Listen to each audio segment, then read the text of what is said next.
പാകിസ്ഥാനെയും ചൈനയെയും ഒരുപോലെ തന്നെ നിരീക്ഷണ വലയത്തിലാക്കാൻ പ്രതിരോധ രംഗത്ത് കൂടുതൽ കരുത്തു പകരാൻ ഇന്ത്യ ഒരു പുതിയ ചുവടുവയ്പിലേക്ക് കടന്നിരിക്കുന്നു. 2029 സംഭവിക്കാൻ പോകുന്ന ആ ഒരു വലിയ നേട്ടത്തെക്കുറിച്ചുള്ള വിവരമാണ് പുറത്തു വരുന്നത്. 2029ഓടുകൂടി 52 ഉപഗ്രഹങ്ങളാണ് ഇന്ത്യ വിക്ഷേപിക്കാനായി ഒരുങ്ങുന്നത്. ഓപ്പറേഷൻ സിന്ദൂറിന് ശേഷം പ്രതിരോധ മേഖല കൂടുതൽ ശക്തമാക്കാൻ സ്പേസ് ബേസ്ഡ് സർവൈലൻസ് പ്രോഗ്രാമാണ് കൊണ്ടുവന്നിരിക്കുന്നത്. ഇതിന്റെ 3ാം ഘട്ടമാണ് നടക്കുക. ഉപഗ്രഹങ്ങളുടെ വിക്ഷേപണം കൂടുതൽ വേഗത്തിലാക്കാനുള്ള നടപടികൾ സ്വീകരിച്ചു വരികയാണ്. ശത്രുരാജ്യത്ത് കൂടുതൽ ആഴത്തിൽ നിരന്തരമായി നിരീക്ഷണം നടത്താൻ ഈ ഉപഗ്രഹങ്ങൾ ഇന്ത്യയെ വലിയ തോതിൽ സഹായിക്കുമെന്ന കാര്യത്തിൽ സംശയമില്ല. ചൈനയുടെയും പാകിസ്ഥാന്റെയും ഭൂപ്രദേശങ്ങളും ഇന്ത്യൻ സമുദ്രമേഖലയും നിരീക്ഷണ പരിധിയിൽ കൊണ്ടുവരാനാണ് ഇതിലൂടെ കഴിയുന്നത്. ഈ ദൗത്യത്തിന്റെ ഏറ്റവും വലിയ പ്രത്യേകതയും അതുതന്നെ ആയിരിക്കും. പ്രതിരോധ മന്ത്രാലയത്തിലെ ഇന്റഗ്രേറ്റഡ് ഡിഫൻസ് ഏജൻസിയാണ് ഇതിനു വേണ്ടിയിട്ടുള്ള നേതൃത്വം ഒക്കെ തന്നെ നൽകുന്നത്. 26,968 കോടി രൂപയുടെ പദ്ധതി ചെലവാണ് ഇതിനായി കണക്ക് കൂട്ടുന്നത്.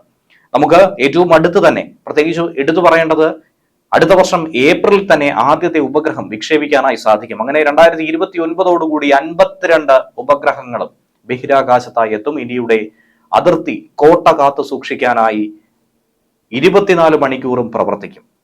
പ്രധാനമന്ത്രി നരേന്ദ്രമോദിയുടെ നേതൃത്വത്തിൽ നടന്ന സുരക്ഷാകാര്യ ക്യാബിനറ്റ് യോഗത്തിൽ സ്പേസ് ബേസ്ഡ് സർവൈലൻസ് പ്രോഗ്രാമിന്റെ 3ാം ഘട്ടത്തിനുള്ള അനുമതി കൊടുത്തിരുന്നു.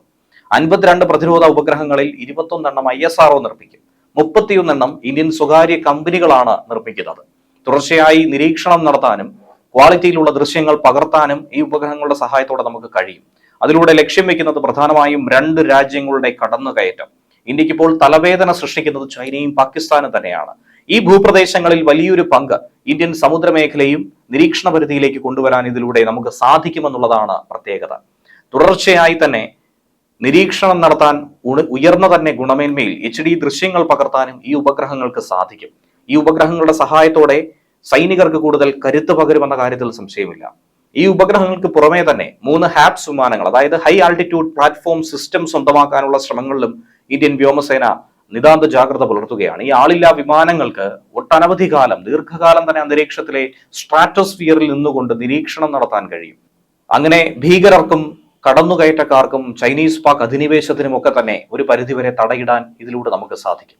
പഹൽഗാം ഭീകരാക്രമണത്തിന് പിറകെ മെയ് 7 മുതൽ 10 വരെ പാകിസ്ഥാനുമായി നടന്ന അതിശക്തമായ ഏറ്റുമുട്ടത്തിൽ കാർട്ടോസ്റ്റാറ്റ് പോലുള്ള തദ്ദേശീയ ഉപഗ്രഹങ്ങളും വിദേശ ഉപഗ്രഹങ്ങളും ഒക്കെ ശത്രു സൈന്യത്തിന്റെ നീക്കം കൃത്യമായി വിലയിരുത്തി നിരീക്ഷിച്ച് ഇന്ത്യക്ക് വിവരങ്ങൾ കൈമാറി ഏറെ സഹായിച്ചിരുന്നു.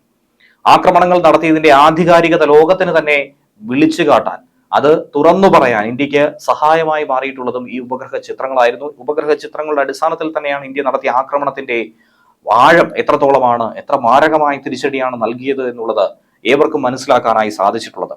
ബഹിരാകാശ പ്രതിരോധ സംവിധാനങ്ങളെ തകർക്കാൻ സാങ്കേതിക വിദ്യകൾ രൂപപ്പെടുത്താൻ വേണ്ടി ചൈന വലിയ നിക്ഷേപം നടത്തുന്നത് ഇന്ത്യയെ സംബന്ധിച്ച് ഭീഷണിയായി തന്നെയാണ് നിലനിൽക്കുന്നത്.